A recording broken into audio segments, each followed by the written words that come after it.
Using the very simplest of tools and materials, weaving allows you to create an incredible variety of patterns and textures.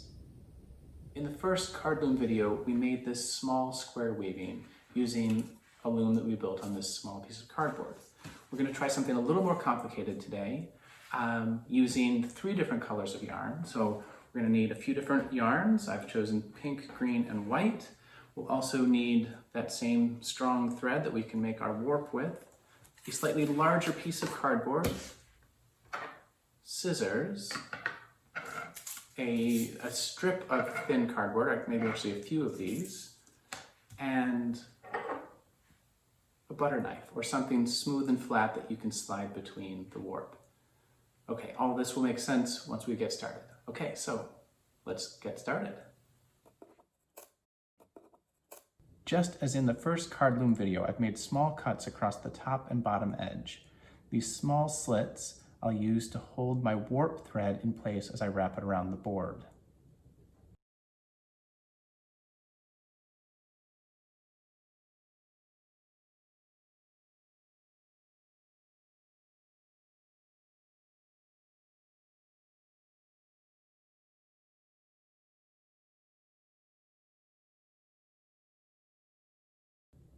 And so that it won't slip out, I'll tie it to the other end.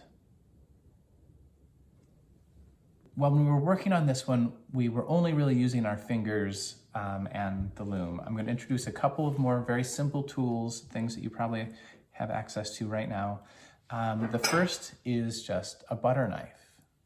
You could use anything that's flat that you can fit through here, but this will allow us to work just a little bit faster.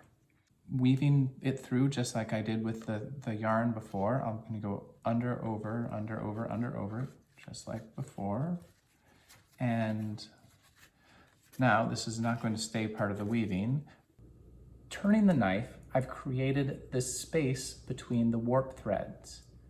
That space is called the shed. And through that space, I can more easily pass the yarn, which makes up the weft. One more thing that I want to introduce is a shuttle. So I have prepared this shuttle already, and I'll show you how to do this.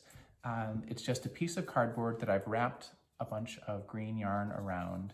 And with this, I leave a tail hanging off. I can more easily pass this through. See how much faster that was than when I had to sort of work it through with my fingers. And now I've got my first pass already done. So I press that down, I take my knife out, and sort of work this down.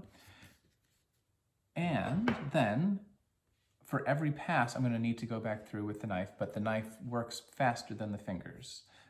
So before I had gone over, under, over, under. Now I need to go under, over, under, over, under, over. And again, twist that up. And I need to tuck my tail in.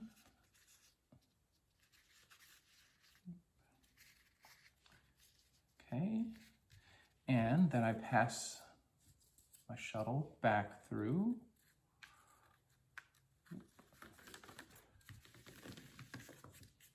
Okay, and again, I don't want to pull too hard because I don't want my edges to suck in. And knife comes out.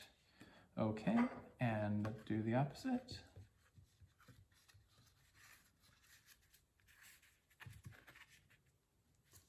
And make sure I've got enough to go, okay, and back through. Okay, I think you've probably seen the pattern here. Now, I want to show you how I made that shuttle. Maybe very obvious, but I'd like to show you quickly. Using just a piece of cardboard, could be a piece that you cut off the same chunk as the card loom, or anything that you have around that is flat that you can wrap yarn around. I'm going to create a little shuttle of this nice white yarn. I need to put just a little cut into the cardboard so that I have a place that my yarn can slide into, and so you can see it's held tight there. And then I'm simply going to wrap it around, putting as much on as I think I need.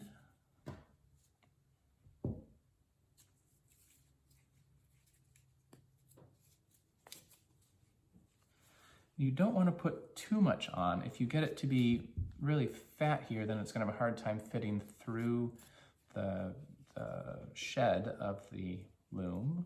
So I'm just going to do one layer here. Okay, that's a good start. I can always add more. Okay, so I've got this nice shuttle of white yarn. I've got the green yarn. I also prepared this very bright pink shuttle. So now I can weave with all three of these at the same time. They'll be sort of working themselves up in layers. And I'm going to continue working just in a plain weave, so just under, over, under, over.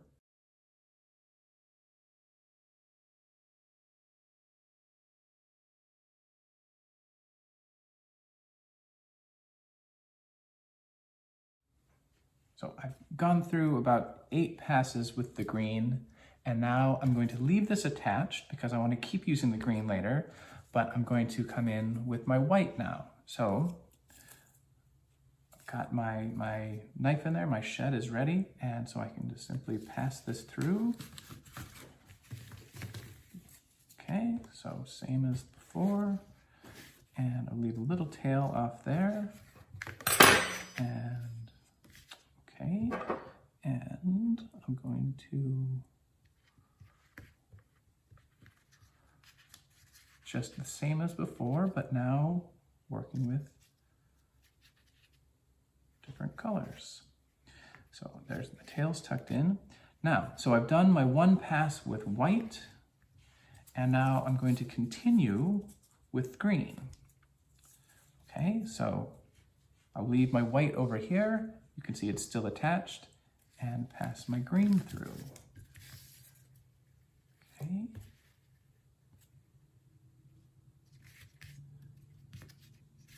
Okay, so they're going to start to intermingle.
Getting ready to finish the weaving portion of this. So I've got just 1 or 2 more passes with the pink.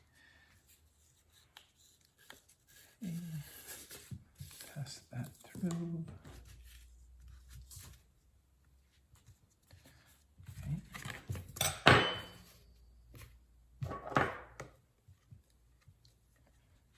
And I'm going to cut my tail here. There, and this is a little tricky.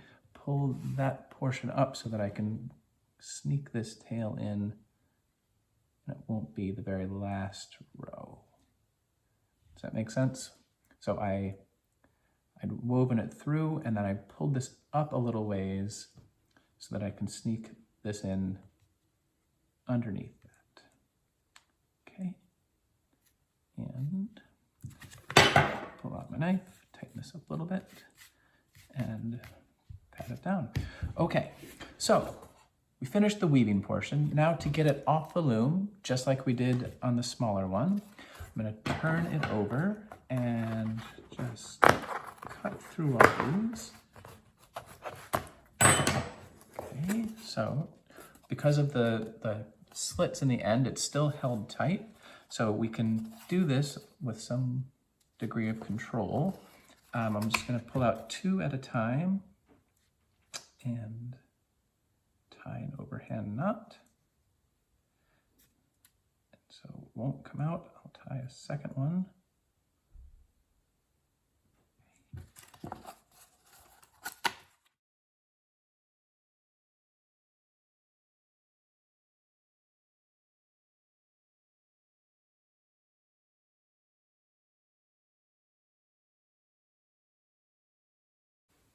Using these 3 colors of yarn and also the thread that we used to make our warp, and of course the cardboard that was the loom, we created this 3-color weaving. And in this technique, and also in the video prior, we were only using plain weave, which is to say we were going under and over and under and over, and then back again, over, under. But there are lots of other patterns that you could try. You could go over, over, under, or under, over. Any pattern that you come up with, really the possibilities are just about limitless. So see what you can do. And also you could try different materials. It doesn't have to be only yarn or thread. Anything that's flexible that could fit between the warp is fair game. So for example, in this one, I have included some fruit net and also some rope within the weft, just to see what sorts of textures I could create using something different. So now it's your turn. See what you can do. Thanks for watching.